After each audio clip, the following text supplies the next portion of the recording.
If you're an NBA fan, you've probably seen memes or at least heard of this guy. Is he actually good, or is this all just meme hype because he's kind of got a funny name? This is going to be the start of a new series where I take a player who was or is relatively unknown and look at how they contribute to winning, how much potential they have, and why you should be paying attention to them. So, without further ado, this is Who is Lou Dort and Why Should You Care About Him?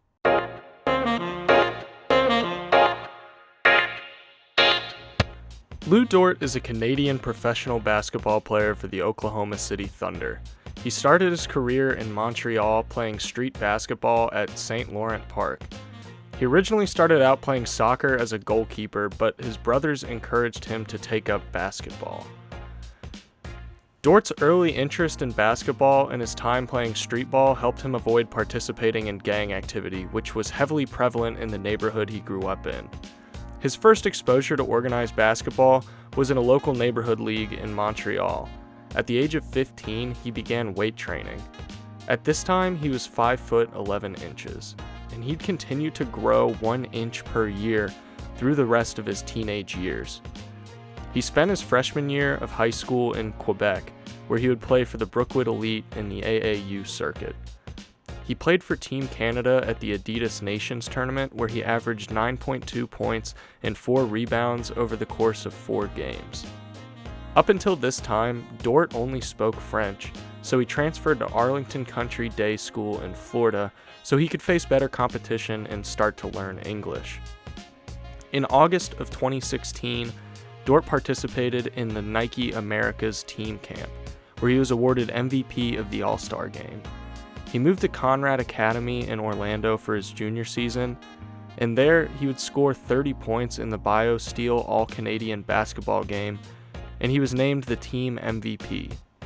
He committed to play for Arizona State University and became the school's most touted recruit since James Harden. Dort didn't have the most impressive college career compared to his peers, but he still averaged a respectable 16.1 points, 4.3 rebounds, and 2.3 assists per game during his one season at ASU. He forewent his 3 seasons of eligibility and declared for the 2019 NBA Draft. According to NBADraft.net, Dort's strengths were aggressive combo guard with above-average defensive ability and physicality.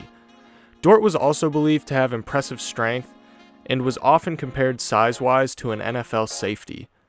Although he's not the tallest player in the world, scouts said Dort had a great length to accommodate his lack in size. His work ethic impressed scouts early on, but he still had some weaknesses. Scouts criticized Dort's shot, saying he had a bit of a moonball. Another criticism of his game is that he often would resort to bully ball, and while that probably worked for him in college, scouts anticipated that it wouldn't really work well for him in the NBA. Ultimately, Dort went undrafted and he became a free agent.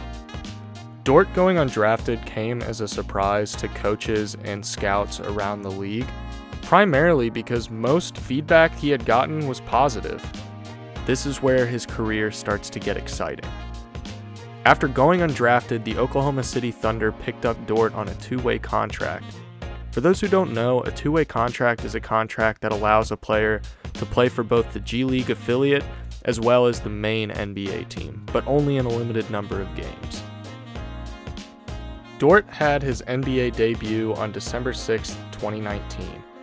He only played 7 minutes, and he snagged 1 rebound in an overtime win over the Timberwolves.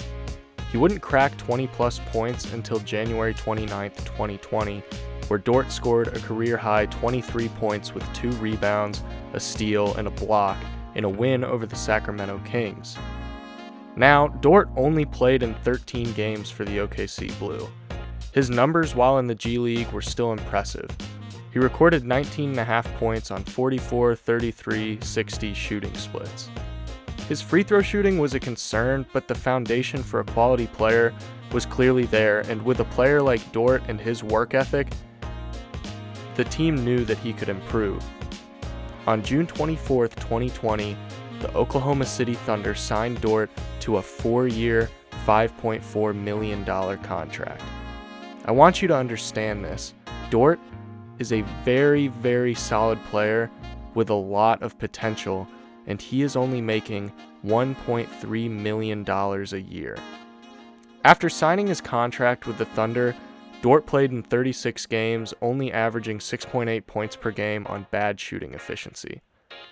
While he wasn't great last season, he showed flashes of elite, and I can't emphasize this enough, elite defense. He was guarding some of the league's best players and absolutely clamping them up. So far this season, Dort is averaging 11.7 points per game on 41% field goal shooting and 33% from the field.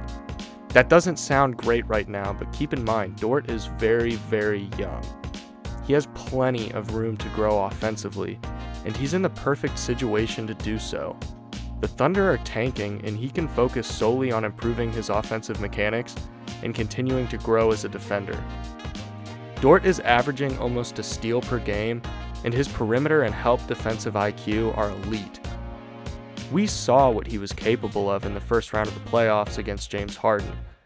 There was obviously those last few minutes of the final game of round 1 where things fell apart for the Thunder, but at the end of the game, Harden had nothing but good things to say about Dort. So what is Dort's ceiling? Is he an overrated defender? Is he a glorified Patrick Beverley? Absolutely not. Dort doesn't play defense the way some of these scrappy guys play defense. He has a tough build and good defensive lateral quickness that allows him to recover from drives, and his ability to close out on shot attempts makes him lethal at deterring the opponent's best shots. Dort is the type of player who could potentially be in the conversation for multiple all-defensive first teams later on in his career. That is his calling card. I'm not sure how he's going to progress on offense, but you should be certain his defense is absolutely going to be a force to be reckoned with for the Thunder as they continue to rebuild. And offensively, he's shown what he's capable of. And other than that, Dort is just a great story. The potential for Dort is very clear if you watch him play. He stopped LeBron from hitting a game-winning fadeaway last night, and even though the Thunder lost in overtime, it's clear what he's capable of on defense, and his offensive potential has nowhere to go but up. Anyways, guys, that's going to do it for my video on Luguentz Dort. If you enjoyed this, please be sure to subscribe, leave a like on the video, comment below on another player that you'd like to see me do a similar video on, and I'll see you guys in the next one.